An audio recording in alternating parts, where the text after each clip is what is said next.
Seja bem-vindo. Obrigado, boa noite. Roda gigante.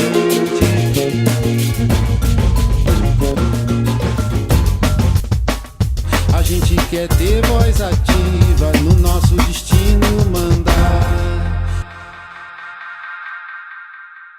Jaqueline de Oliveira Muniz é graduada em Ciências Sociais pela Universidade Federal Fluminense, tem mestrado em Antropologia Social pela mesma universidade e doutorado em Ciência Política pelo Instituto Universitário de Pesquisas do Rio de Janeiro e o PERJ.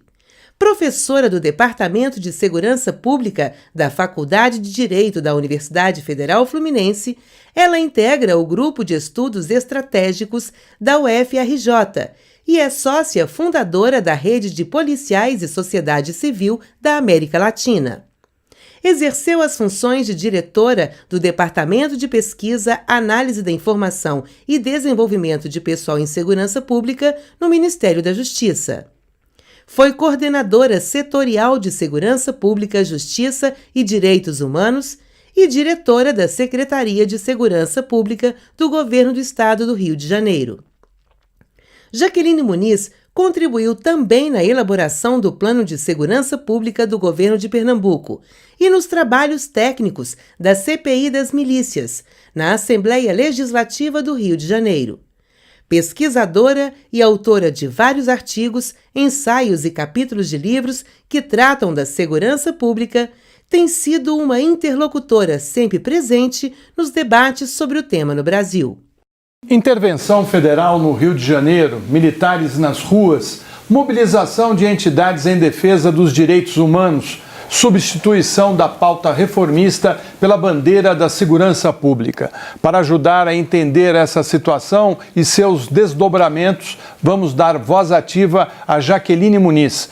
Para conversar com ela, temos na bancada os jornalistas Felipe Betim, do El País, Maria Tereza Cruz, do site Ponte Jornalismo, Maria Clara Prats, a presidente da Rede Minas, Luísa de Castro, e o cientista político e coordenador do NESP da PUC de Minas, Robson Sávio Souza. Jaqueline, boa noite. Boa noite. Obrigado pela sua presença aqui. Antes da gente começar a nossa conversa, queria passar aqui um VT para a gente entender melhor o que está acontecendo no Rio de Janeiro. Vamos acompanhar uma reportagem sobre a intervenção federal na área de segurança do Rio. O Rio de Janeiro é novamente o cenário escolhido para uma intervenção. As chamadas operações de garantia da ordem chegam à Baía de Guanabara trazendo um gosto amargo para suas águas. A cidade já foi invadida por militares armados algumas vezes, como na Eco 92 ou nas últimas Olimpíadas, mas talvez desde a República Velha, quase 100 anos atrás, nenhuma ação foi tão contundente em propor arbitrariedades e a quebra dos direitos humanos. Algumas reações já foram observadas, vieram tanto da sociedade civil como de órgãos do Estado, como o Tribunal de Justiça do Rio de Janeiro ou mesmo da OAB. O que se teme é criminalizar a pobreza, como mostra o desejo fascista por mandados coletivos, revista em crianças e o fichamento de trabalhadores. Como se não bastasse esse espetáculo grotesco, foi criado por medida provisória o Ministério Extraordinário da Segurança Pública, uma demanda antiga da bancada da bala. A invasão da cidade maravilhosa e o controle de suas favelas apresentam também um calculado viés político. O marketing da segurança é a propaganda do momento, num momento de incerteza eleitoral. E segundo diversos grupos ligados ao movimento negro, a situação dos pobres e pretos é ainda pior. Eles devem andar munidos de identificação e até equipados com notas fiscais se estiverem carregando algum produto. Os próximos capítulos dessa deprimente novela passarão pelo Estatuto do Desarmamento e pela diminuição da maioridade penal. Já os militares, lembrados da Comissão da Verdade, não aceitarão ser julgados pela justiça comum, caso se aventurem em torturas e mortes. O julgamento, eles decidiram, deverá ser feito pela justiça militar. Jaqueline, você que é uma moradora do Rio, trabalhou durante algum tempo no governo carioca, na área de segurança, como é que você vê essa intervenção? Porque já ocorreram outras, né? A gente teve uma por conta da criação das UPPs, né? A gente teve também na Copa do Mundo e nas Olimpíadas. Exército resolve o problema do crime organizado ou nós estamos fazendo um espetáculo para garantir eleição, voto e, como disse o ex-presidente Fernando Henrique, o governo que usa as Forças Armadas para esse tipo de ação é um governo fraco. Você concorda com ele? De certa maneira, sim. Eu diria que, como eu já tenho dito em outras oportunidades, o que a gente pode observar é que o governo do estado do Rio de Janeiro, o governador, passou o Rio de porteira fechada. Ele trocou por alguma coisa. E evidentemente que trocou, né, num jogo arriscado, porque se isso é uma cartada aparentemente inteligente, né, do governante, né, em âmbito federal, é também bastante arriscado porque os resultados não são tão fáceis assim de obter. Só se pode produzir sucesso em segurança pública com censura e silenciamento ou manipulação dos dados, né? Eficácia, eficiência e efetividade de segurança pública se produz no cotidiano, no dia a dia, do daqui a agora para o daqui a pouco. E não será com uma ação espetacular, né, como espécie de polícia ostentação, como eu tenho dito, uma polícia de espetáculo, né, com recursos teatrais, né, de mau gosto, que vai se produzir o resultado desejado, muito menos em relação ao crime organizado. Isso fica muito claro porque parece que a gente tem memória curta, mas há pouco tempo atrás nós tivemos a intervenção na Maré, a ocupação da Maré pelas Forças Armadas. A Rede Maré fez um relatório de mais de 100 páginas em que detalha qual foi o impacto concreto e real ali dentro, na favela, da ação das Forças Armadas. Estima-se, numa conta conservadora, um gasto de 350 milhões a 400 milhões, uma média de R$1 milhão ao dia. Né? Outros dizem que chegou a quase 600 milhões. O fato é que, com 1/3 disso, era possível reestruturar a inteligência e a investigação da Polícia Civil, que está depauperada, inclusive faltando gente, para produzir um trabalho mais qualificado que permitisse uma repressão qualificada e uma ação pontual para que a gente não fique, como temos ficado, refém da síndrome do cabrito. O que é isso? Do sobe e desce morro. Né? Ou seja, hoje a polícia no Rio não tem feito policiamento, ela tem feito operações policiais. Isso significa nem produzir controle sobre a mobilidade do crime, nem sobre território, nem sobre população. É uma forma de dar satisfação, de criar um efeito visibilidade, sem produzir qualquer resultado substantivo sobre a dinâmica criminal cotidiana e sobre a criminalidade em rede, né, chamada criminalidade organizada, no Rio de Janeiro. Então nós temos aí um problema, e um problema é que agora, né, a solução é difícil de encontrar, porque depois das Forças Armadas virá o quê? Desculpa. Eu queria perguntar exatamente isso, assim, em que ponto o Exército se une à segurança pública, porque a finalidade dele não é esse, né? Então, de que forma, como que ele pode estar criando um sistema de inteligência na segurança pública se ele nunca se dedicou a isso? Ele não foi criado com essa função e não é para isso que ele existe. Entendeu? Olha, na verdade a gente tem sempre, aqui no Brasil e não apenas no Rio de Janeiro, a gente tem caminhado de prioridade circunstancial em prioridade circunstancial, sabotando a necessidade de uma política pública, seja de defesa, que é fundamental, seja de segurança. É claro que entre a defesa nacional e a segurança pública você tem uma sobreposição, e não é apenas na discussão da fronteira, é também na atuação em situações de emergência, né, dentro do território nacional. A greve da polícia ou grandes eventos. Na verdade, na prática, a Constituição garante que as Forças Armadas sejam aplicadas cotidianamente em atividades de policiamento, tá? E em atividades de LO, garantia da lei e da ordem. Quais são as atividades ordinárias que nesse exato momento as Forças Armadas fazem, independente de intervenção? Patrulhamento aéreo, patrulhamento terrestre, patrulhamento marítimo. É assim em qualquer grande democracia, né? Não há problemas com isso. A questão é outra, é que aqui no Brasil essa prioridade tem virado assim, precisamos fazer alguma coisa, de qualquer maneira, né, por qualquer um para produzir qualquer resultado. Né? E é isso que é problemático, o mau emprego das Forças Armadas. É como se o Exército, em particular, estivesse fazendo bico na segurança. Tem gente que, para complementar a renda, né, faz o Uber. Tem gente que, para complementar a renda, leva o cachorro para passear. E parece que nós estamos sucateando também as Forças Armadas, dando a ela um papel subalterno. Por quê? Porque pela Constituição, desde 30... As polícias militares são força reserva e auxiliar do Exército. Mas o que tem acontecido é exatamente o inverso. Isso cria um problema que eu tenho escrito já desde o início dos anos 2000, que é o seguinte: a Força Armada, sendo empregada com regularidade em atividades convencionais de polícia, fazem com que ela perca a sua capacidade combatente. Ou seja, ao mesmo tempo em que faz com que ela não adquira sua capacidade como força comedida ou como força policial. Ela vira um ornitorrinco, ou seja, nem uma coisa, nem outra. Correto? E isso é muito grave, porque expõe as Forças Armadas, em especial a Força Terrestre, o Exército, a toda sorte de riscos.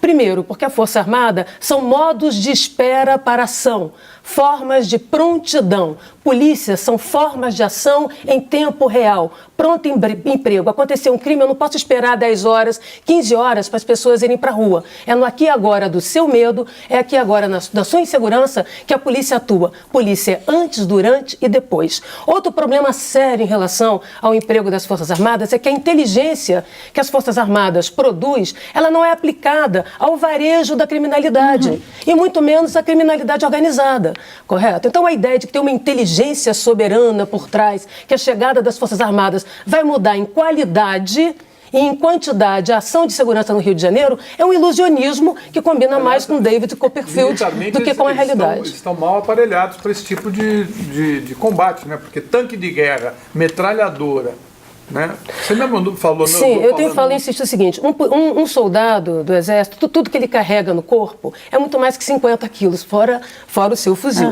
Né? Então, para ele sair devidamente equipado, né, com todos os meios que ele dispõe, e é necessário que ele o tenha, ele tem isso. Bom, se passar uma pessoa e roubar seu celular, né, ele sai correndo feito uma tartaruga, quer dizer, ele não tem como imobilizar defensivamente o seu agressor. Da mesma maneira que colocar um tanque na praia de Copacabana ou, por exemplo, no Largo do Machado, pode ter um efeito e visibilidade de carro alegórico de escola de samba, mas evidentemente não vai produzir nenhum resultado, porque você não pode dar um tiro com canhão. Correto? Qual é o controle que você tem do território? Nenhum. De outro lado, boa parte dos equipamentos do Exército, eles não são adaptados, e não deveriam ser mesmo, não tem nada de errado nisso, para andar em ruelas, em vielas. Então, muitas das vezes, nas operações que o Rio teve ao longo de anos, desde 92, e nas últimas, né, os carros blindados para entrar acabavam passando por cima de moto de morador, de bicicleta, de carro de morador. O que a gente precisa compreender é que o que dá superioridade de meios, modos e métodos à ação repressiva qualificada se chama consentimento para o agir coercitivo.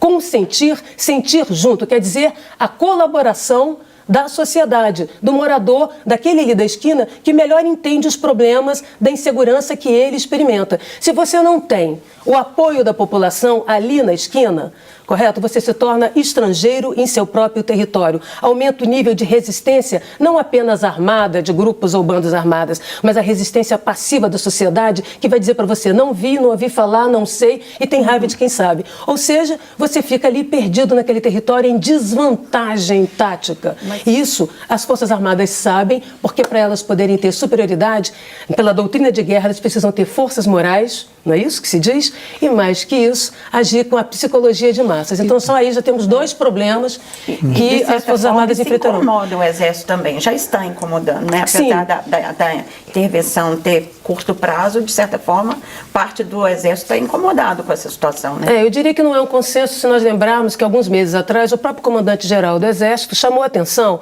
para o emprego cotidiano em GLO. É como se você pegasse uma espécie de Ivo Pitangui, um grande cirurgião, e colocasse ele para trocar band-aid, né, no pronto-socorro, correto? Nós temos que lembrar que cirurgiões cortam carne, ok?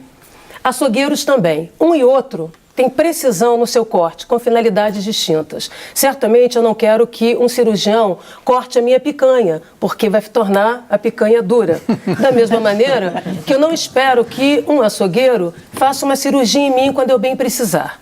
Não é mesmo? Então, é óbvio que nós precisamos de uma ação articulada entre os meios de força no Brasil para os fins da segurança pública e para os fins de defesa. Mas essa confusão que nós temos feito, ela é intencional. Ela atende a propósitos de poder, mais do que a um projeto político de segurança pública ou de defesa. Eu tenho observado, desde o anúncio da intervenção, esse ato de tempo que deu algumas coisas que têm me chamado a atenção e causado até indignação, além do meu trabalho como jornalista, até como cidadã mesmo, né, de observar, a falta de um anúncio, uma coisa anunciada muito às escuras. A gente ainda não sabe, né, quem está acompanhando, não sabe como isso vai acontecer. Aí eles anunciam, criam um Ministério Extraordinário de Segurança Pública, que eu também queria saber qual a sua opinião sobre isso, se havia essa necessidade, ou se é mais uma pecinha nesse jogo político. E a outra coisa que causou espécie é isso, a questão de que o Rio de Janeiro virou um laboratório do mal nos últimos anos, de todo o mal, com GLOs que eram para ser exceção e viraram regra, como você mesmo disse, e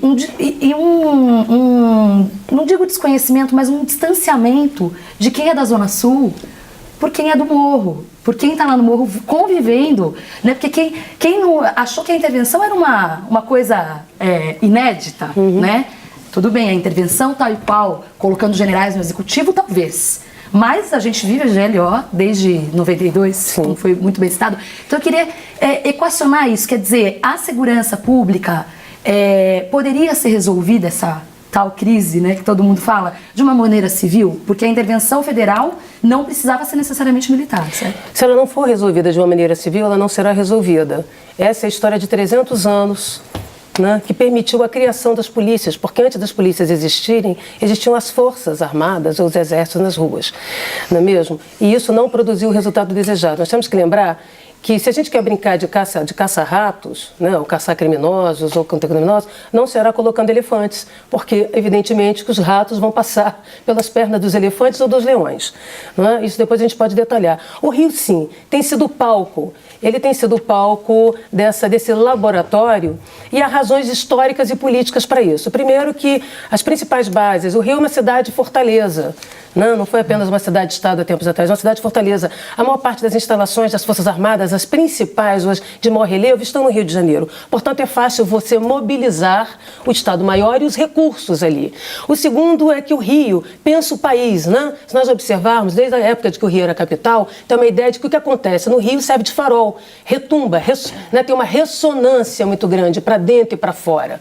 Né? Os principais meios de comunicação, né, que têm um impacto nacional também estão no Rio de Janeiro, ok? Os dramas que vivemos lá no âmbito da segurança fez também com que a sociedade civil, muito antes do Estado, constituísse capacidades e competências para lidar com a questão de forma reflexiva e propositiva. É bom lembrar que os principais centros de estudos de violência, criminalidade e segurança pública do Brasil estão no Rio de Janeiro, não apenas lá, mas sobretudo lá. Também foi o Rio de Janeiro pioneiro de boa parte das experiências de segurança pública que se estenderam para o resto do país. Aqui mesmo em Minas, muitos projetos que nasceram no Rio de Janeiro, que morreram porque foram sabotados internamente, né, pelo governo, pela máquina, não foi o crime que derrotou, foram atores internos, tá? Onde, né, porque no Rio se tem se governado com o crime, não contra ele, e que em outros estados, como por exemplo no Espírito Santo, ou mesmo aqui em Minas, tiveram sobrevida, ok? Não posso citar, por exemplo, as áreas integradas, o grupamento especial, né, que era o GEPAI, de ação especializada, né, policiamentos comunitários especializados em ação em comunidades populares, entre muitos outros. No entanto, por que será que esses programas, todos experimentados desde a década de 80, os primeiros programas de policiamento comunitário também foram no Rio de Janeiro, foram todos sabotados? Qual a rentabilidade política e eleitoral que isso tem? Tem várias. Ok? Então, né, e aí podemos pensar isso de várias maneiras. Acho que isso é um ponto importante de de se chamar a atenção em relação ao que se coloca hoje no Rio, tá? E, portanto, a disputa ali no Rio, né, todo mundo está querendo ser candidato. Tem que lembrar também uma coisa, eu não sei se todo mundo aqui é da minha época, muitos aqui são mais jovens que eu, mas no início nós temos que lembrar o seguinte, há muito tempo atrás, já no final da década de 80 para cá, mais propriamente sendo precisa, nos anos 90. Nos anos 90, todo mundo tinha um general de estimação para colocar na Secretaria de Segurança Pública, à direita, à esquerda, ao centro e ao lado. Tanto fazia o seu endereçamento ideológico ou partidário, que você não apresentava uma proposta de segurança pública. Você não apresentava um plano de segurança pública, um projeto de governo da sociedade. O que você apresentava, eu tenho aqui meu general. E o meu general vai falar alto, vai ter peito de pombo, vai gritar, e no dia seguinte as coisas vão se resolver. É como se fosse um apetite de ordem, uma espécie de apetite autoritário por autoridade, uma espécie de lógica tutelar que destitui cada um de nós da nossa soberania enquanto cidadãos. À esquerda e à direita, nós temos um discurso tutelar, de tutela. Tem alguém que vai cuidar da gente, que vai resolver os problemas para a gente, porque cada um de nós tem coisa mais importante para fazer, correto? Então, como é que você substitui esse déficit de cidadania? Com fortões de ocasião, certo? Bom, passou a fase dos generais, né? Chame um general para resolver o problema, né? Entramos na fase dos bacharéis ou operadores de direito. O negócio é fazer cumprir a lei, entendeu? Como se a lei não fosse interpretada e como se a lei fosse aplicada, não tivesse seletividade na aplicação da justiça na lei e tudo mais. Então, havia-se a ideia dos bacharéis, né? O que está na lei, bastou estar na lei e está no mundo. Não é isso? O que não está na lei, não está no mundo. Aliás, primeiro artigo do Código Penal, se não me engano. Ok, então a fase, né, do decreto. Eu criei a lei, logo o mundo mudou. Legalista. Né? Não, mas mais que legalista, formalista. Que negava a qualidade decisória na esquina, seja do policial, seja do promotor, seja do defensor, seja do próprio juiz. Ou seja, a gente mente que manda, o outro, né, e o outro finge que obedece. Né, depois disso, tivemos uma passagem muito rápida por civis, né? Cientistas sociais e outros atores da sociedade civil, né? E depois nós tivemos, então, uma ocupação de operadores das polícias, em especial da Polícia Federal. Então, boa parte da Secretaria de Segurança Pública do Brasil passaram a ser ocupados por delegados federais. Não há nada contra isso, é apenas dizer que são projetos institucionais, projetos corporativos, que buscam imprimir visibilidade às suas lealdades primeiras. Quem é a lealdade primeira? A instituição onde você pertence. Por isso é fundamental que cargos de secretário, né, e cargos de sejam cargos civis. A espada não define o limite do seu corte e nem restringe o seu poder. Se o seu vigia é mais forte que você, ele senta na sua cadeira e governa em seu lugar. Se ele é mais fraco que você, ele se vende ao primeiro da esquina.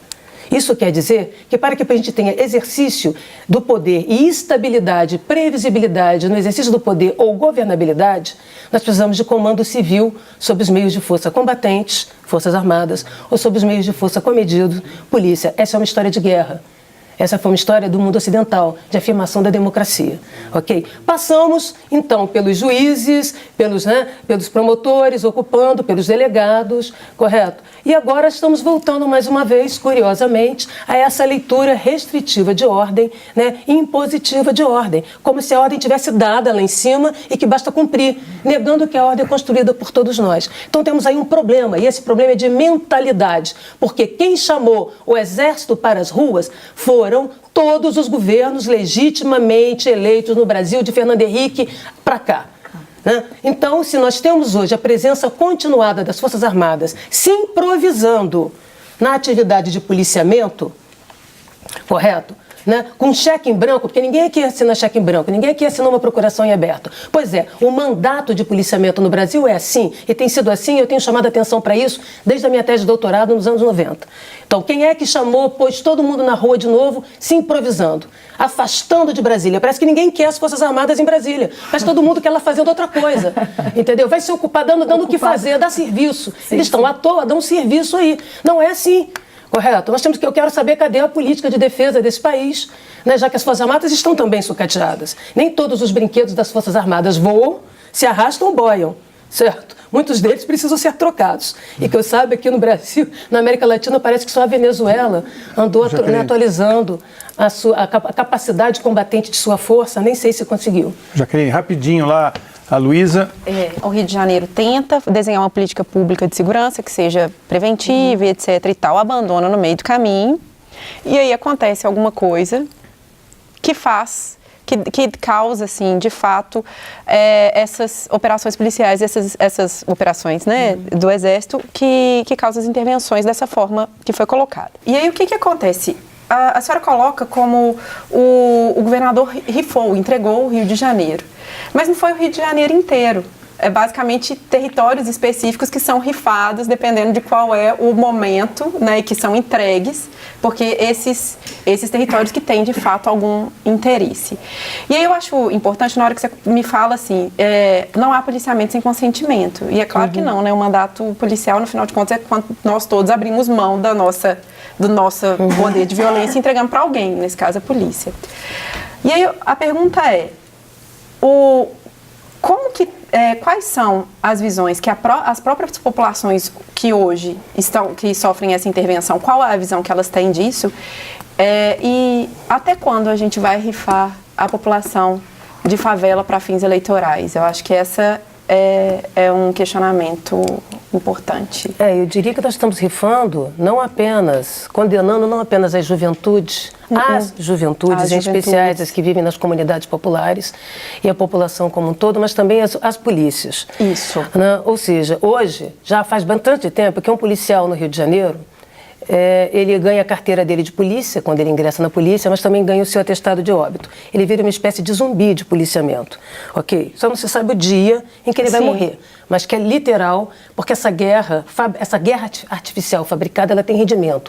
Cada morte é um velório, cada velório é um palanque e reforça, né?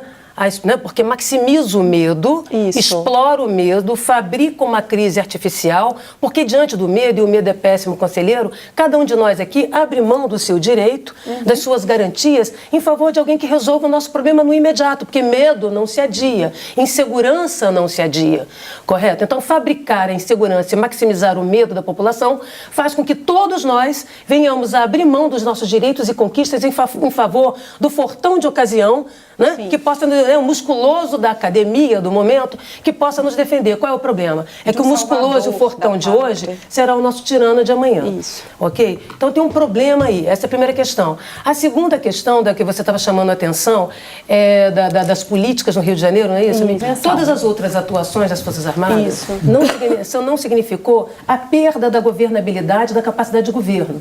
Quando eu digo que o governante entregou de porteira fechada o Estado do Rio de Janeiro, e, portanto, os seus votos, que é que quando você entrega a segurança, você entregou a capacidade de governar, porque ela é a infraestrutura para que outras ações de governo se deem. Jaqueline. Okay. Outro ponto é muito razoável que, diante do medo e do temor, a população clame por um sentido, né, de autoridade, por um sentido de justiça. Né? Então, diante da precarização, né, e da desmoralização das autoridades do Rio de Janeiro, demandar o Exército, não é estar demandando o Exército para ir lá na rua fazer violação, está demandando alguma instituição que idealmente teria mais credibilidade do que as demais para garantir o ir e vir. Então nós temos que saber também ler as expectativas da população. E é óbvio que as comunidades populares, que estão bastante organizadas em rede, já criaram observatórios na intervenção e tudo mais, estão muito preocupadas com os riscos a que estão expostos. Bom, deixa eu te falar uma coisinha só. Aqui tem comando, o comando já está pedindo para mim encerrar faz tempo. A gente volta com essa discussão daqui a pouco. O Voz Ativa vai fazer um pequeno intervalo e daqui a pouco a gente volta.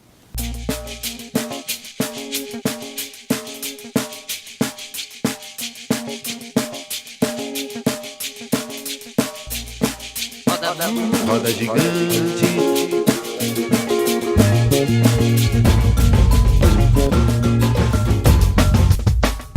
A gente quer ter voz ativa no nosso destino mandar.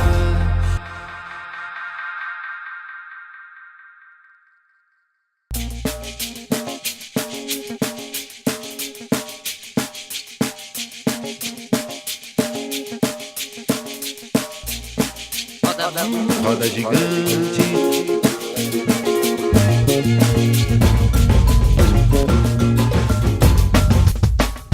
A gente quer ter voz ativa no nosso destino mandar. Estamos de volta ao Voz Ativa, hoje conversando com a professora e pesquisadora Jaqueline Muniz. Jaqueline, preparamos alguns quadros com dados sobre a violência no Brasil. Vamos conferir. O Brasil é um país que mata. Mata jovens, negros e mulheres. Pobres, nortistas e nordestinos. A polícia brasileira é uma polícia que mata. O número de ocorrências de mortes por policiais é um dos mais altos do mundo.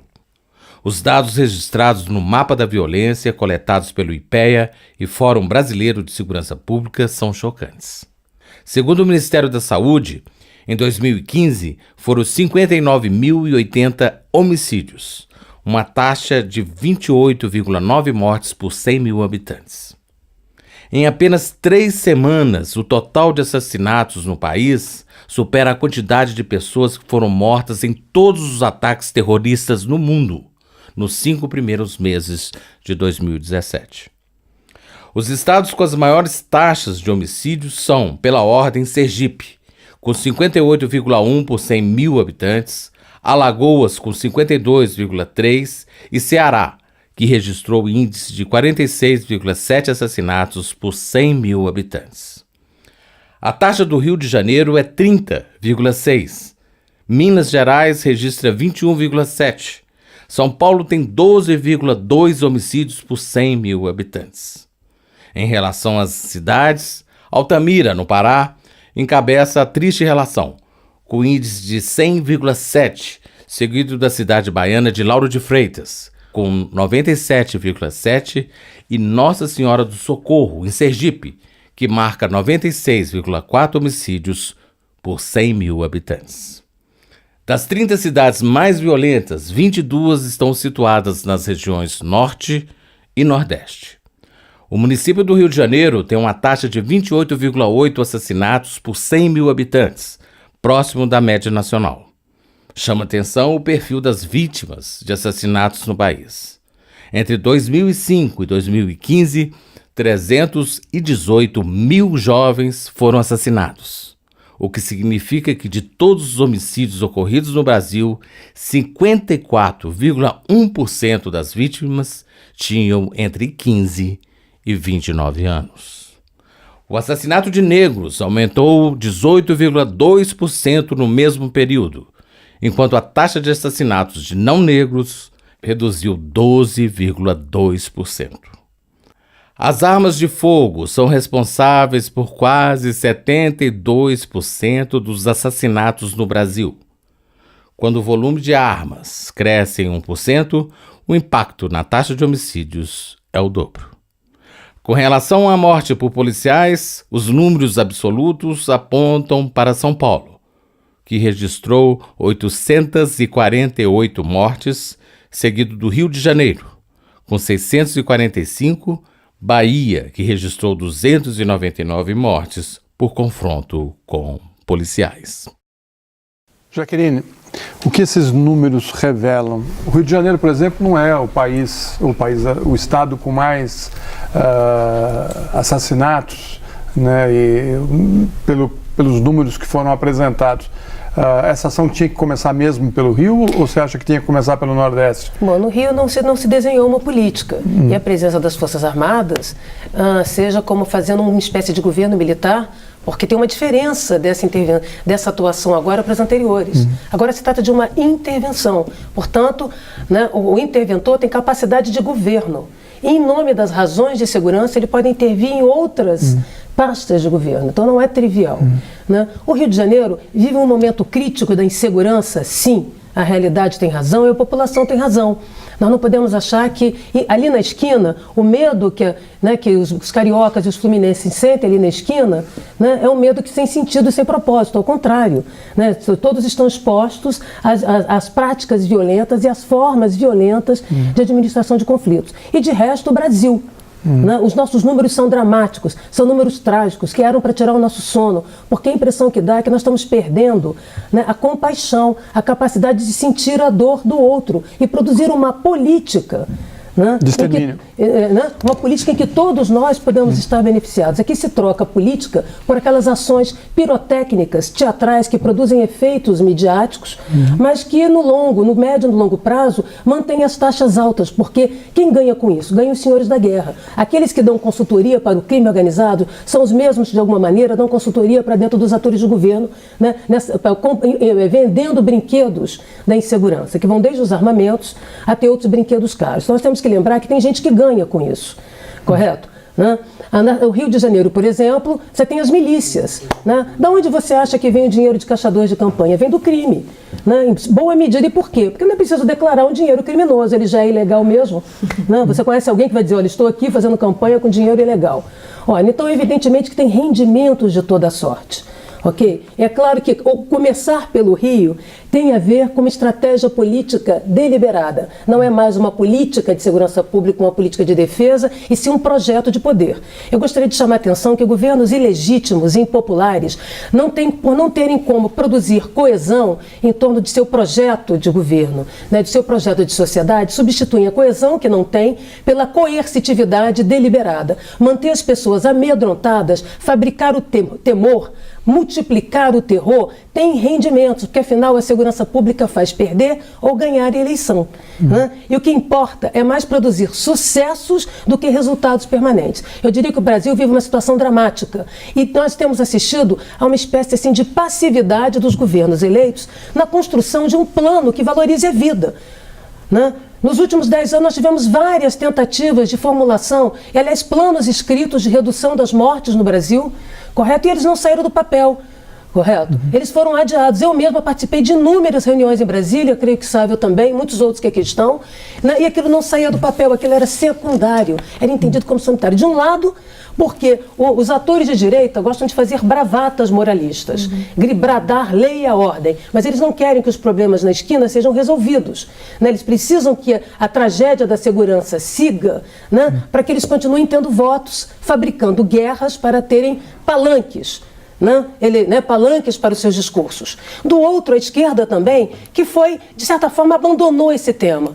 Né? A vida não pode esperar. Eu não posso esperar a redução da desigualdade, eu não posso esperar a melhoria na educação, eu não posso esperar a reforma da saúde, que os problemas estruturais do Brasil resolvam para que as pessoas tenham suas vidas garantidas. Porque aqui nós temos os matáveis. Né? Quem são os matáveis? São os pobres. São pobres não brancos que moram longe, que morrem na mão de pobres não brancos que também moram longe. Nós estamos reproduzindo a música do Caetano do Haiti. Okay? E como é que a esquerda vem se posicionando, né, digamos assim, os políticos mais progressistas? Não, primeiro a gente vai fazer uma reforma da sociedade. Quando a sociedade foi igualitária e todos nós tivemos acesso aos bens sociais urbanos, educação, a cultura, aí a violência cai. Não é assim. Nós vamos continuar experimentando conflitos. É próprio da diversidade, da pluralidade de valores, de identidades, que experimentamos os conflitos. O que nós precisamos aprender como sociedade é administrar de forma violenta os conflitos. Porque na hora que eu eliminar o conflito, eu elimino a identidade, eu elimino a pluralidade, eu elimino a diversidade. E o que fez os discursos de esquerda? Foi um discurso abizenteísta, correto? Primeiro nós vamos melhorar o social. E a construção de presídios. Ao resolver o social, aí sim, porque tem medo de lidar com os dispositivos de controle social. Tem medo de lidar com as ferramentas de coerção que toda sociedade democrática tem. E é necessário que tenha para que todos nós, igualmente, tenhamos acesso à justiça e à segurança. E não precisamos resolver os nossos conflitos no braço. Porque cada um de nós aqui, e não apenas eu, temos capitais culturais, políticos, econômicos e simbólicos diversos, diferentes e desiguais. Portanto, se eu tiver que resolver o meu conflito com você aqui no tete-a-tete, eu vou acionar a minha rede, você a sua, e alguém aqui vai sair em desvantagem. Entendeu? Nós não teremos uma produção de uma justiça justa, e sim uma justiça que me favoreça ou que te favoreça conforme o jogo de poder. O Robson tem uma questão. Eu vou nesse mesmo tom, porque nós estamos completando praticamente 30 anos da Constituição Federal de 88. Essa Constituição não reformou o nosso sistema de segurança pública. Nesse período, houve aumento de investimento na área da segurança pública e, não obstante, uma deterioração dos indicadores. Aconteceram algumas reformas incrementais, como você citou em vários estados. Mas o problema é que o modelo ele persiste e é quase um problema civilizatório mesmo, tendo em vista os indicadores de crimes no Brasil. Mas às vezes nós analisamos a segurança pública dissociada de um outro sistema que fortalece e que trabalha junto com ela, que é o sistema de justiça criminal. Isso. Por exemplo, em relação à punição de policiais, tanto em termos de violência e corrupção, você tem uma complacência enorme do Ministério Público e do Judiciário. Justamente setores também que não foram reformados em 88, que ultimamente têm cada vez mais sendo vitaminados, inclusive criando uma certa excrescência, quase que um Estado paralelo. Você acha que reformas incrementais no sistema de polícia, sem enfrentar, e no Rio de Janeiro eu acho que o caso é claro, a corrupção e a conivência que os sistemas de justiça, principalmente o sistema de justiça criminal, opera junto à segurança pública? Olha, eu diria que nós temos que enfrentar esses dois desafios simultaneamente, porque a vida não pode esperar. Nós não podemos dormir com a paz de espírito com essa matança de policiais e de civis no Brasil. Correto? Não é razoável. Então nós temos que, ao mesmo tempo, ter reformas incrementais, ações pontuais no tempo presente e ações estruturais. Eu diria, sabe, que de fato o Brasil entrou na redemocratização e não mexeu em dois pilares básicos. Não fez a repactuação federativa dos meios de força e dos seus mandatos. Por meios de força, os meios de força combatentes, forças armadas, e os meios de forças comedidos, e é bom que eu repita isso, polícias. No Brasil, os mandatos das polícias seguem como um cheque em branco, uma procuração em aberto, e reproduzem um modelo de 68, a última vez em que se fez uma reforma na estrutura policial brasileira, ok? Distribuindo monopólios ou quase monopólios de policiamento entre as organizações. Isso faz mal à saúde da democracia, da estabilidade de governos legitimamente eleitos e da sociedade. Por sua vez, também não fizemos uma reforma no sistema de justiça. Ele continua tratando a desigualdade como algo natural. Né? Não se produz uma justiça justa no Brasil, e sim soluções judiciais. Né? Temos uma caixa preta no sistema de segurança pública, que nem sistema ele é fragmentário, correto?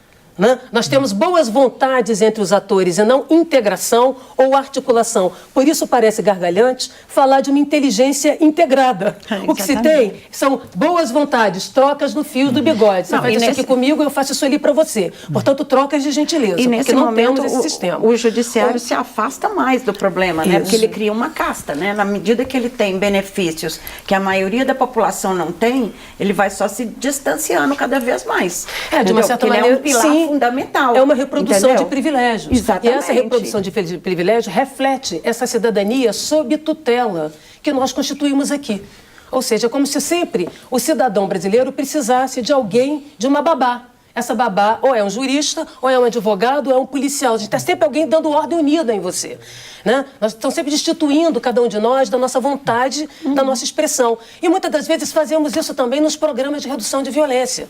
Correto? Muitas vezes tratamos a população e a juventude exposta a risco social em situação de vulnerabilidade como se eles não tivessem soberania de suas vontades.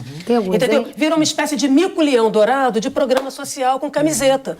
Correto? Temos que avançar nessa direção. Então, por que o Brasil não fez uma reforma da justiça e da segurança? Porque, afinal, eu ali na esquina, eu não encontro, né? Eu preciso... O que é uma autoridade legal e legítima? Aquela que pode produzir uma solução superior aos meus meios privados, particulares e desiguais de afirmação dos meus direitos diante dos seus. Ok? Então, o sentido de autoridade que a população demanda e reconhece nas Forças Armadas, e ela não está errada, ela deveria também estar reconhecendo em outras instâncias do poder, que foram, evidentemente, depauperadas, desmoralizadas, seja pelos privilégios, seja pela ação transversal, né, da corrupção. Ok? Então, a justiça, né, isso tudo não passou. Eu não encontro na esquina, né, com o governador, com o ministro, com quem eu encontro? Com o policial. Quem pode melhor restituir o meu direito? O policial na esquina e o sistema de justiça. Se esses dois atores, se essas duas ferramentas básicas de estabilização e garantia da cidadania não são acessíveis a mim, eu não tenho por que me render. É mais rápido e mais prático fazer uso do recurso da violência ou de meios privados para resolver os meus problemas. Né? Porque o tempo todo o cidadão no Brasil sofre carteiradas, inclusive do próprio Estado e, sobretudo, do próprio Estado. Jaqueline, eu queria insistir num ponto, retomar um ponto que é o seguinte: quando a gente pensa em intervenção do federal, a gente está pensando muito em exército nas ruas, exército nas favelas, mas tem uma outra dimensão que você até já mencionou, que é existe uma intervenção administrativa também. Um general está comandando a segurança pública do Rio de Janeiro, um outro general está comandando a Secretaria de Segurança Pública, agora outro general está no Ministério da Defesa. Foi criada uma Secretaria de Segurança Pública, que a gente ainda não sabe muito bem para que vai servir. Então, eu queria que você explicasse melhor quais são as implicações disso para o futuro, não só a questão da intervenção nas ruas, mas também essa intervenção administrativa, que, como você mesmo falou, a segurança pública já esteve nas mãos de generais, já esteve nas mãos de juristas, já esteve nas mãos de sociólogos e agora voltou a estar nas mãos de generais. Que implicações isso tem no futuro? Isso tem a ver com essas ondas de agravamento do temor que se associam a um discurso populista penal, né? Correto? De uso excessivo dos recursos repressivos. E por que isso? Porque eles são visíveis. O trabalho de inteligência, por exemplo, é invisível e discreto. Você pode sair inaugurando, estou aqui com a minha bancada de inteligência, com meus analistas de inteligência. Correto? Eles estão trabalhando porque isso é um trabalho discreto. O sucesso da inteligência depende de sua discrição, de sua baixa visibilidade. O trabalho de investigação também, que se subsidia, né, da gestão do conhecimento da informação, produzido tanto pelo trabalho de inteligência quanto pelos analistas que mantêm as bases de dados atualizadas, ok? Para que se possa planejar de forma qualificada, para que as operações de polícia tenham foco, tenham meta e possam produzir saldos satisfatórios, ok? Mas não é isso que se assiste, tá? Então nós temos vários efeitos possíveis de um governo militar. Porque, primeiro, que por razões de segurança, você, como eu já disse antes, você pode invadir ou tomar para si outras áreas governamentais. Esse é o primeiro ponto. Segundo, né, em termos de segurança pública, pouco vai se produzir. Eu queria chamar a atenção que se pode fabricar sucessos. E esses sucessos se fabricam manipulando números, manipulando dados. Mas produzir resultados substantivos na segurança, sinto muito. Né? Ele é produzido no cotidiano, diariamente, num trabalho de formiguinha, né? Com atividades básicas de policiamento integradas, né, com a sociedade. Sem isso, o que nós vamos ter é essa sucessão de espetáculos de polícia barulhenta, polícia, ostentação. E mais, o Exército tanto sabe disso, as Forças Armadas tanto sabem disso, que elas não querem ir para a linha de ponta. Ok? Eles querem ficar na dimensão da coordenação, portanto, na capacidade de planejamento e de gestão. Correto? Que, aliás, eles sabem fazer bem, porque como eles vivem em tempos de espera para a guerra, eles planejam mais do que executam. Né? E na ponta da linha vai seguir sendo a polícia de bucha de canhão. Professora, eu queria pegar num pedacinho que você falou, você mencionou rapidinho que a questão da segurança pública, você atua com atores que, na verdade, eles não têm um comprometimento institucional a respeito da causa. Eles, basicamente, têm que negociar para estar ali. Isso é muito resultado da própria arquitetura institucional da segurança pública que a gente tem, né? Assim, a divisão que não colocou constitucionalmente a todos os entes federados uma distribuição de competências, e nem mesmo na hora que a gente pensa dentro do próprio ente, na hora que a gente pensa nos atores, a Polícia Civil, a Polícia Militar, o Tribunal de Justiça, que acaba que não se entende, né? O Judiciário não se entende como um ator da segurança pública, ele se entende como um ator de várias coisas do Estado, mas não diretamente da segurança pública. E eu queria te perguntar qual que é a sua visão de por que até hoje a gente não conseguiu desenhar esse pacto federativo? Porque se você não tem uma estrutura capaz de fazê-las ultrapassar o imediato do seu sucesso, o imediato de sua boa prática, elas vão ficar confinadas à vontade política do A, do B e do C, daqueles que naquele momento estão em posição de mando. E é isso que gera descontinuidade. Seja porque aqui, por exemplo, em Minas, eu tive a oportunidade durante 15 anos de estar aqui, seja dando aula na UFMG, na pós-graduação, né, da segurança pública daqui, seja acompanhando os projetos e a implementação desses projetos na Secretaria de Defesa Social. E assim como em outros estados. Eu acho que o Brasil, nós temos um bolsão de experiências promissoras, bem-sucedidas, e que elas são confinadas ao lugar de experimento. Acontece que na segurança pública não se pode experimentar. Algumas mais publicitárias, outras menos. Só que na segurança pública, como na saúde pública, não se pode brincar de fazer experimentos ou curvas de aprendizagem, como disse o ministro da Defesa. Porque o resultado é a vida, é a garantia da vida e da liberdade das pessoas. Se as pessoas morreram no experimento, a gente só encontra com elas depois num centro espírita. Então é preciso voltar ao ponto. A gente tem um fato diferente da segurança, porque na saúde, de fato, você tem um pacto federativo. Todos é isso que eu queria falar, chamar a atenção. Eles sabem que eles fazem parte disso. Nós todos aqui comemoramos a Constituição de 88. É fato que ela avançou muito. No entanto, ela foi cotó, perneta, e bastante modesta no que diz respeito à segurança pública. Eu recomendo que todos leiam os anais, quando puderem, da construção da parte da segurança pública, para ver como ali se reproduziu monopólios e quase monopólios, os lobbies, de tal maneira que se manteve a estrutura, né, que foi mudada, né, que foi consolidada em 68, né, em plenos anos de chumbo, e se adiou o Pacto Federativo. Qual é o nosso problema aqui? A saúde desenhou um Pacto Federativo, nós temos um Pacto Federativo na educação e não temos naquilo que é o principal poder que a sociedade delega ao Estado. É o poder de dobrar a nossa vontade. Eu autorizo que você me policie segundo as regras do jogo que eu, sociedade, construí. Ok? Esse poder é o poder de polícia, não do policial. Este poder de polícia é o poder administrativo de controle social, que é da sociedade. Curiosamente, ok, o Brasil, né, como muitos países que passaram por regimes de exceção, não fizeram um pacto federativo para definir as competências exclusivas, partilhadas e redundantes entre as diversas polícias ou diversas agências estatais com o poder de polícia ou com capacidade de controle e de regulação. Eu queria dizer para vocês que da Polícia Federal ao Guarda Municipal da Esquina, nenhum deles tem mandato definido. É uma bateção de cabeça e uma sucessão continuada, vertical e horizontal de carteiradas. Essas desautorizações continuadas entre os agentes de força é para torná-los indigentes, indulgentes, vulneráveis ao mandonismo político, por um lado, e à apropriação privatista, mercadológica, mercantil de outro. Ou seja, tem muita gente ganhando. Eu queria dizer que polícia, existem duas coisas básicas para que ela funcione como ferramenta democrática, porque ela foi inventada em democracias, ok? A primeira é você blindar ela dos apetites políticos partidários. E dois, blindar, né, dos poderosos, para que a polícia não seja forte para fracas e fraca para fortes, ok? Essas duas coisas não aconteceram e é intencional que seja assim. Alguém sabe onde começa e termina o poder da polícia do Senado? Só descobriram que existiam quando ela bateu em meia dúzia de manifestantes, ok? Alguém sabe onde começa e termina o poder de uma guarda florestal? Onde começa e termina o poder da Polícia Federal? Como se dá o exercício ali na esquina do poder de polícia? Vocês sabiam que o poder de polícia no Brasil está definido no Código Tributário e é da década de 60? E ali diz que o Estado pode tudo contra você?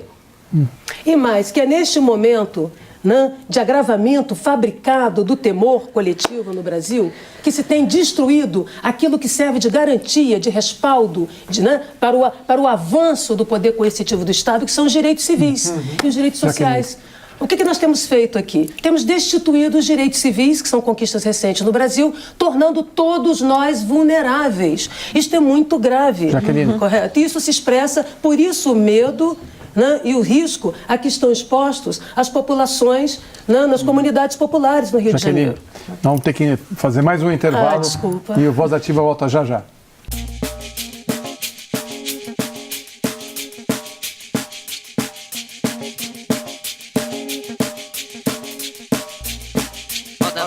Roda gigante.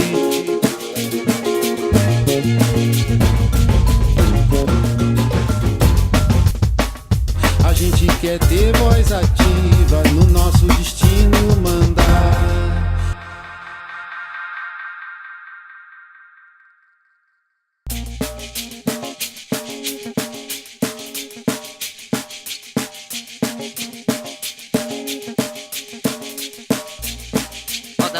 Roda gigante.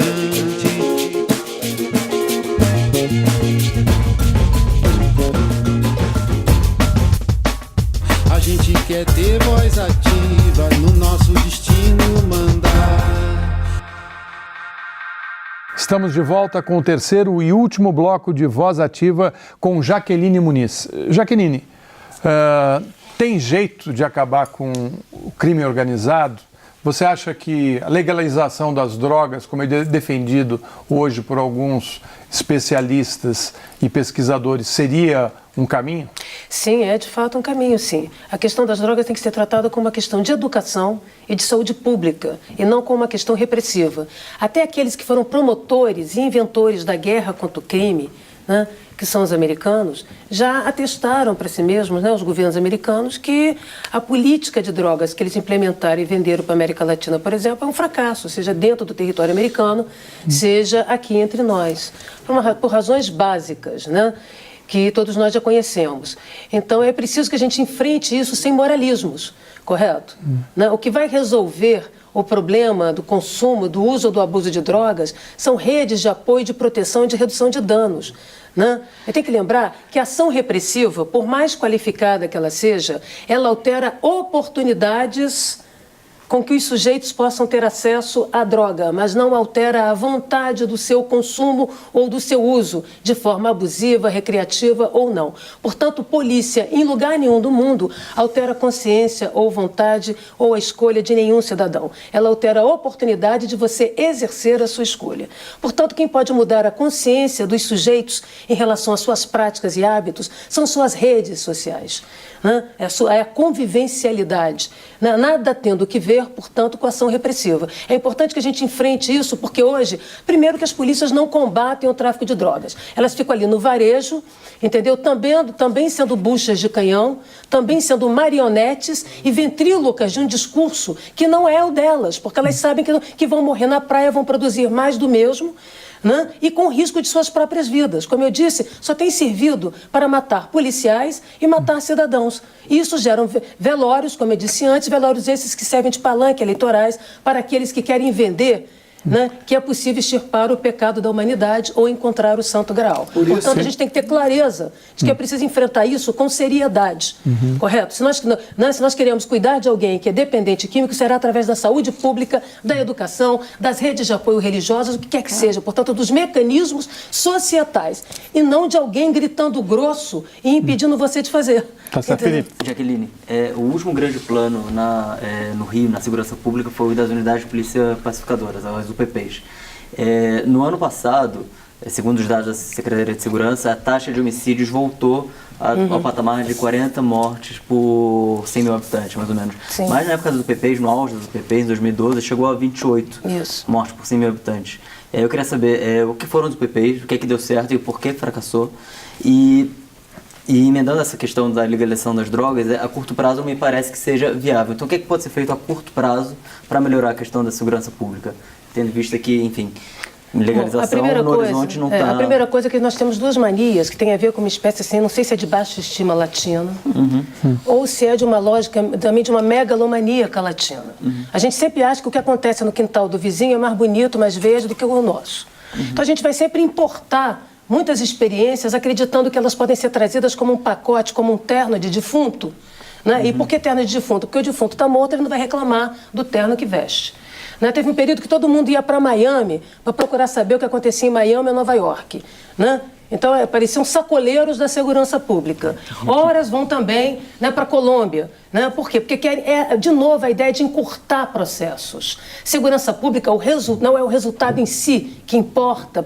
Para chegar a esse resultado, tem um processo. E é esse processo que é um arroz com feijão. Sinto muito decepcionar aos consultores, representantes comerciais que ganham dinheiro com a insegurança pública. O que funciona é o cotidiano da segurança pública, a articulação de 5 modalidades de aplicação de policiamentos, correto? Para começar, a pronta resposta. Emergência, número 1. Emergência. Toda vez que você ligar para a polícia, não pode ser a polícia do depois que aconteceu. Né? A polícia em Londres chega em qualquer ocorrência em menos de 5 minutos. Isso aumenta a credibilidade da polícia, a capacidade de pronta resposta e de resolução de crimes e de violência no tempo real do medo do cidadão, para que ele siga chamando a polícia e reconheça a polícia como uma resposta superior em meios e métodos às suas práticas desiguais, excludentes e discriminatórias, porque são particulares, correto? E, portanto, não são comuns a todos. Então, esse é o primeiro ponto. Segundo, então, primeiro, atuação na emergência, depois patrulha. Esse patrulhamento tem que estar orientado, né, por diagnósticos, porque o sucesso, né, da polícia altera a realidade, o insucesso também. Por isso, o planejamento de polícia não é um planejamento estático de longo prazo, como normalmente é feito pelas Forças Armadas. É um planejamento do daqui a agora para o daqui a pouco. Se planeja e se tem gestão, porque os recursos são escassos em polícia. Não existe estoque de polícia, porque a gente quer a polícia na tristeza e na alegria. A gente quer a polícia a todo momento. Polícia é para estar todo dia toda hora ao nosso lado. Por isso que não tem polícia em reserva para eu chamar, né? Ela é sempre pronto empregada, correto? Então você tem que ter uma distribuição, uma capacidade ostensiva que responda às demandas diferenciadas de cada lugar da cidade e do estado, né? Então, já falamos de patrulha. Além disso, temos operações, que a gente chama de operações especiais, que é para ação, né, de tomada de assaltações pontuais, ou seja, em ocorrências de elevado risco. Quando é que você faz operações especiais? Quando as outras modalidades de policiamento não são capazes de produzir o resultado a baixo custo. O que é o baixo custo? Zero morte, zero vitimização. Não tem a ver com a taxa de êxito das SWATs internacionais é zero morte de policiais, zero morte de cidadãos. Não é isso que acontece aqui. Ok? Investigação e inteligência. Você articulando essas 5 dimensões que são convencionais, óbvias, do trabalho de qualquer organização policial, seja tudo isso numa única organização ou em várias. O problema não é ter várias organizações, ao contrário,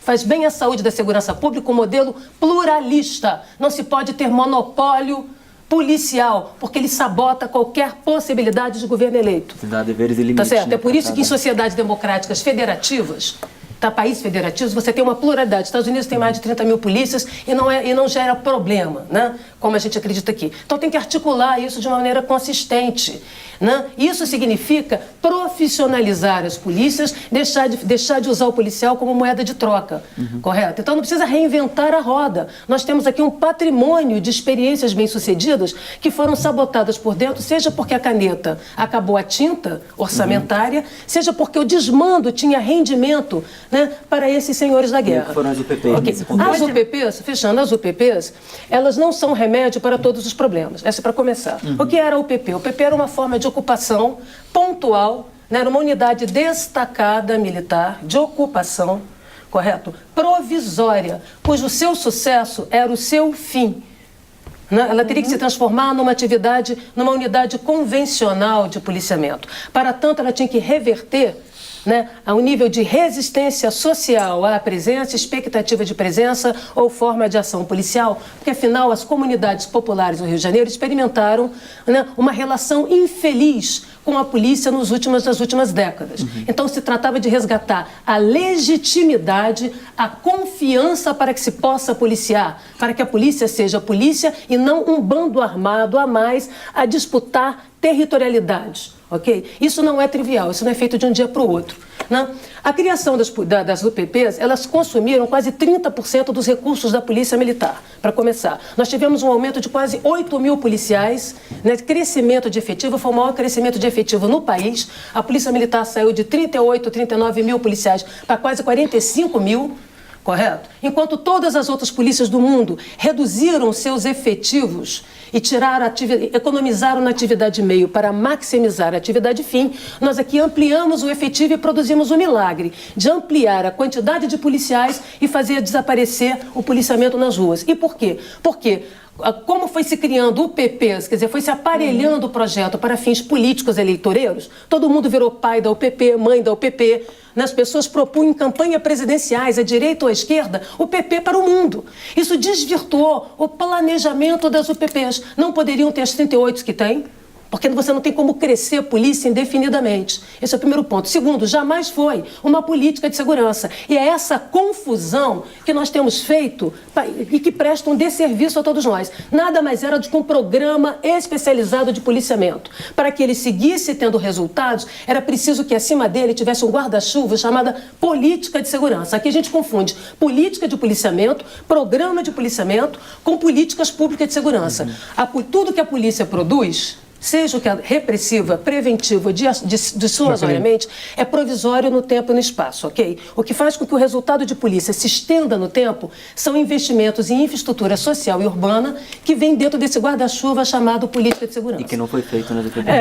Eu pude conversar na época com o governo, fui chamada por eles para ajudar a reestruturar as UPPs e colaboramos como pesquisadores e colaboramos com todos os governos legitimamente eleitos, né, que tenham projetos democráticos e republicanos, e na época informamos que, tinha que parar e fazer um freio de arrumação. Tinham 13 UPPs, não precisava crescer mais que isso, tinha que primeiro reestruturar. Segundo, para fechar, o efeito PP era um efeito provisório, que é um efeito de saturação de policiamento em área. Ele faz cessar o tiroteio, ele satura de policiamento, mas ele permite o deslocamento de mancha criminal. Portanto, era previsível, tal como informei, que depois daquele período, né, as dinâmicas criminais voltariam a crescer pelo imobilismo dos recursos policiais, que agora estavam estáticos, feitos soldados de chumbo, quando polícia é mobilidade tática no território. Claro. Então, os resultados da UPP, e para fechar, a UPP foi uma espécie de projeto da PM, era como se fosse a PM sozinha tentando fazer o verão da pacificação. Não entrou o trabalho de inteligência, a Guarda Municipal não esteve lá, a Polícia Civil não pôde apoiar, de tal maneira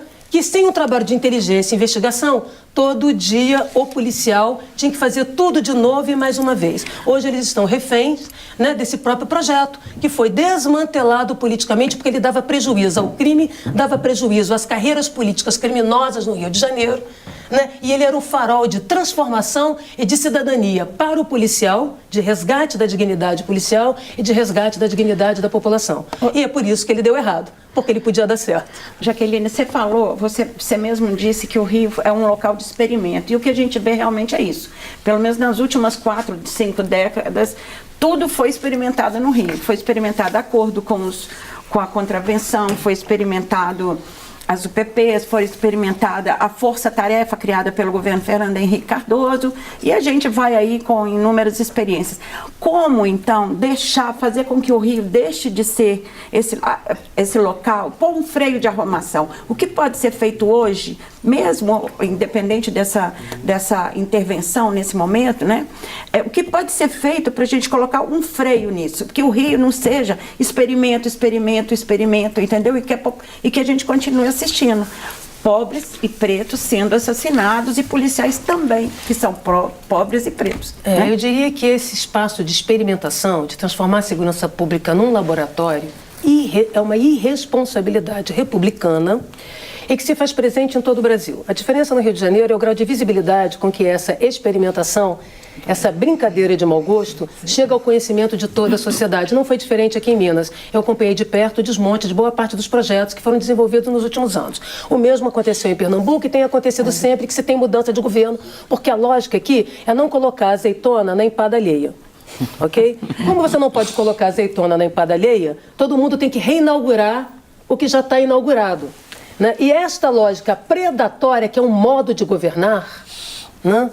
Que evidentemente se beneficia do medo, né? Das pessoas, da insegurança, faz com que bons projetos caiam na vala comum, né? Do que não deu certo, quer dizer, uma espécie de desmoralização e desacreditação. E isso é intencional. O que nós precisamos? Defender direitos, sim, defender a necessidade de políticas públicas, parar de nos deixar reféns do medo. Eu tenho dor de dente e quando eu fico com dor de dente, essa dor me tira a razão. Agora, quando eu procuro um dentista, ele diz, olha, é um problema de canal.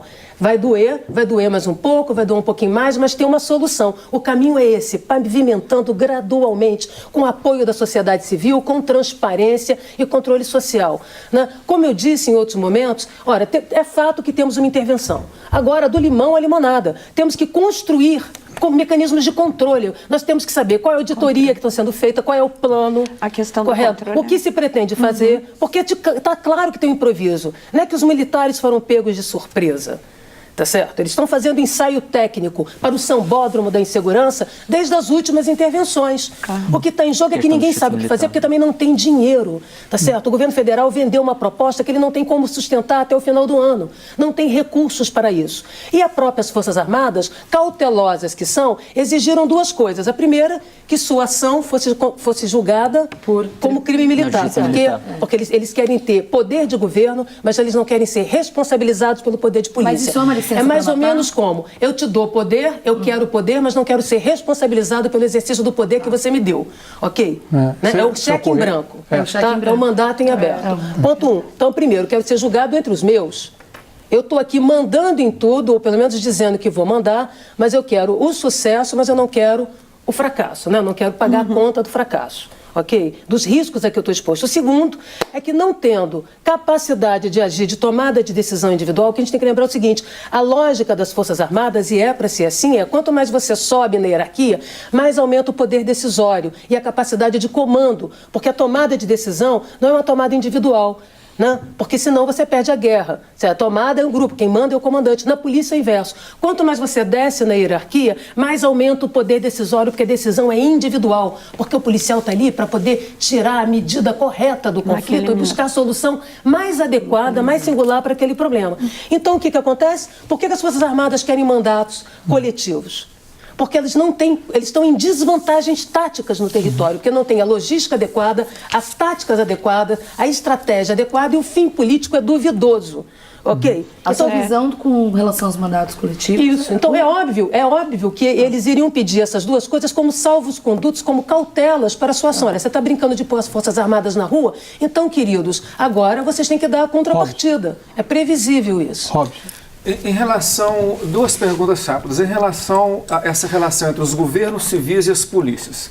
Se, por um lado, os governos civis nos planos estaduais e federal desmontam programas para atender interesses políticos, em outros momentos, esses governos são totalmente reféns das forças policiais. Sim. Uma greve policial, por exemplo, desestabiliza qualquer governo. Sim. E muitas vezes o do jogo do dando que se recebe é que, inclusive, cria-se e fortalece-se essas castas policiais. Isso é uma questão.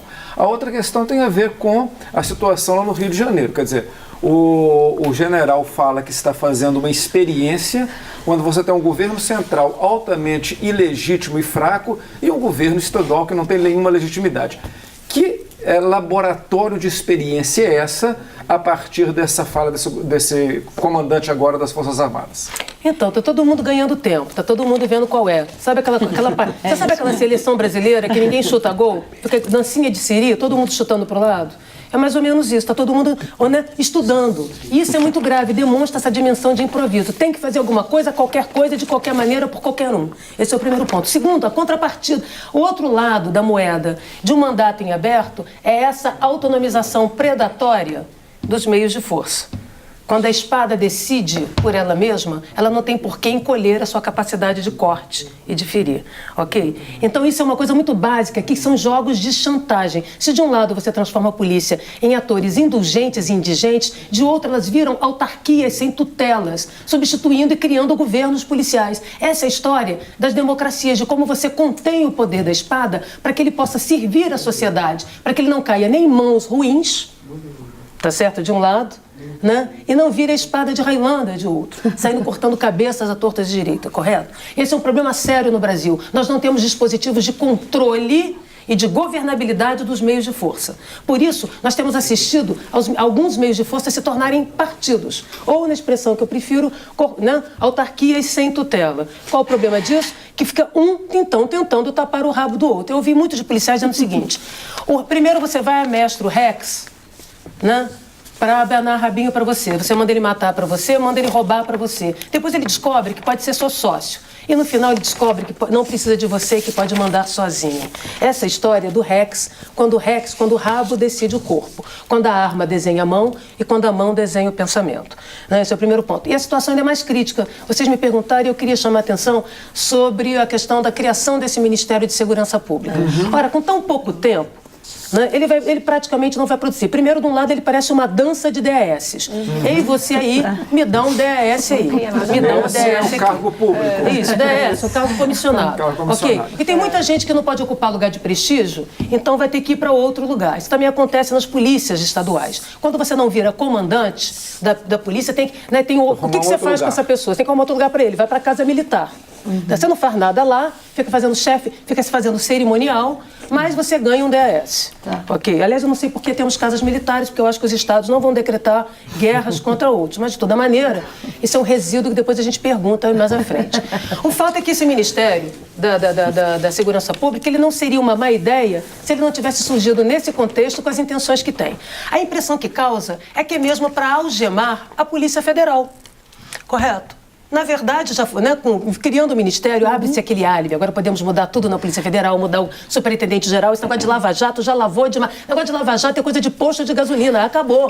Correto? E não é à toa que a primeira medida agora, é bom foi a lembrar demissão do que diretor, tanto né? partidos Claro. de esquerda como de direita propuseram a criação de um Ministério da Segurança Pública, né?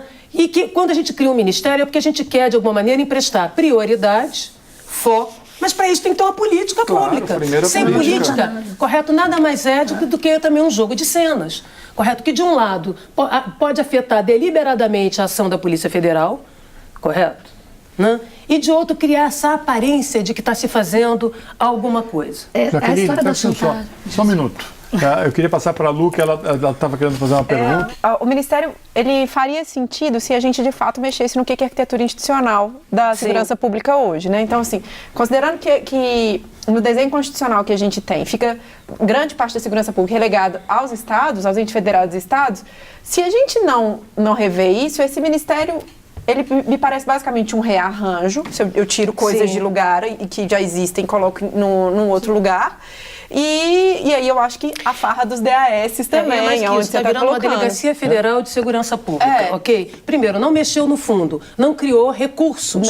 Não pactuou com os estados. Não pactuou com os estados. Não fez não se propõe criou uma nova repactuação federativa. Não tem um Plano Nacional de Segurança Pública que faça sentido. Então, portanto, nada mais é do que um recurso. Uma nova caixinha. É um recurso político de visibilidade que também vai ter um problema, vai ter que ser preenchido. É um corpo sem órgão.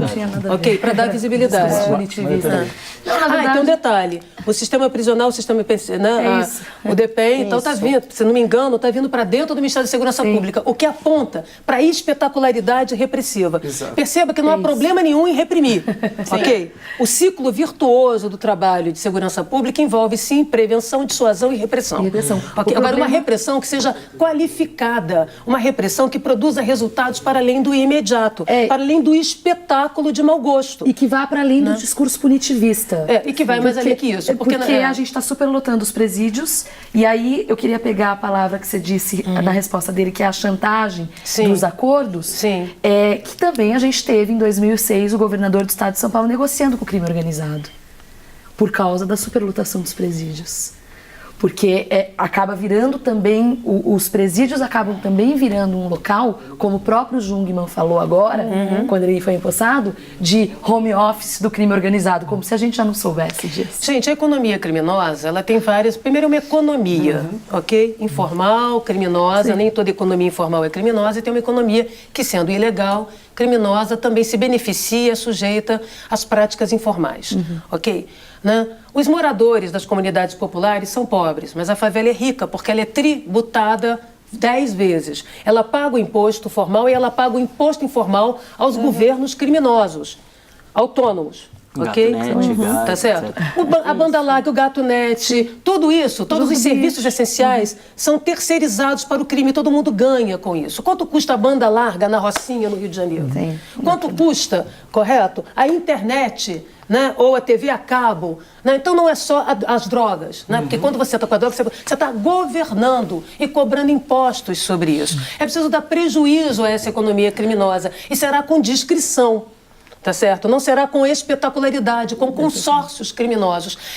Em Chicago e Nova York, há tempos atrás, se dizia que se governava com crime, não muito diferente do que acontece hoje, não apenas no Rio de Janeiro, como em outros lugares do Brasil. Aqui não é mais servir e proteger, mas sim servir e coletar. Porque ninguém melhor do que os atores estatais para coletarem impostos informais e gerarem consórcios criminosos, ok? E isso tem que ficar muito claro para a população, porque todo mundo demanda, a pessoa vai acabar com a corrupção. Eu gostaria de dizer o seguinte, a corrupção, duas coisas para acabar com a corrupção não tem a ver com mando forte. E não tem a ver com cadeia de comando e controle centralizada. Tem a ver com reconhecer e monitorar algumas coisas básicas. Primeiro, a capacidade decisória de tomar de decisão na esquina. Segundo, a liberdade decisória, né, que as agências de controle social, as polícias têm para poderem resolver os problemas na emergência, no aqui e agora, do desespero, do medo, do risco do cidadão. Essas duas coisas a gente não controla. A autonomização dos meios de força e a discricionariedade, né? O juiz finge que cumpre a lei e oculta a sua discricionariedade, portanto, a sua tomada de decisão. O promotor faz o mesmo e o policial mesmo. Esse sistema, como chama o professor Cândido de Lima, esse sistema inquisitorial, oculta o processo decisório e visibiliza o resultado. Só que em segurança, o mais importante é como o resultado foi produzido, porque senão a pessoa vai dizer assim, estou prevenindo o crime, professora. E eu digo como? Debelando o vetor. Agindo preventivamente, matando os vetores, assim como se mata o mosquito da dengue. Então, o prevenir sem definição clara de uma política pode ser violação de direitos. Correto? Então, olha bem como é importante que a gente compreenda que esse discurso punitivista, ele apenas atende a catarse. Professora. E mais, só para isso, quando a gente não tem a certeza da rendição, quando depois da rendição venha o esculacho e a corrupção, eu não tenho por que me render, eu levo você comigo. Portanto, quem administra a morte e ensina a violência é o Estado.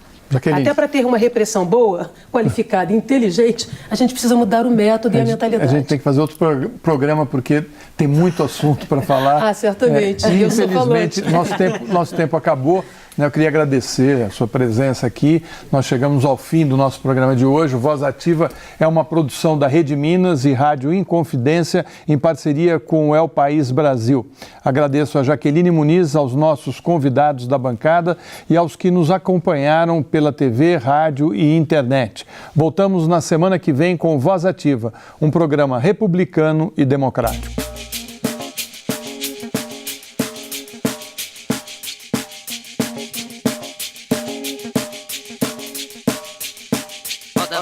Roda gigante, roda mundo, roda gigante.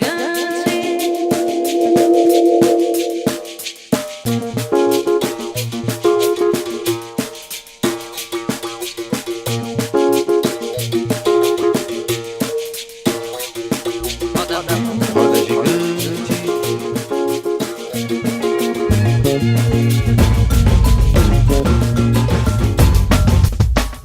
A gente quer ter voz ativa no nosso destino mandar.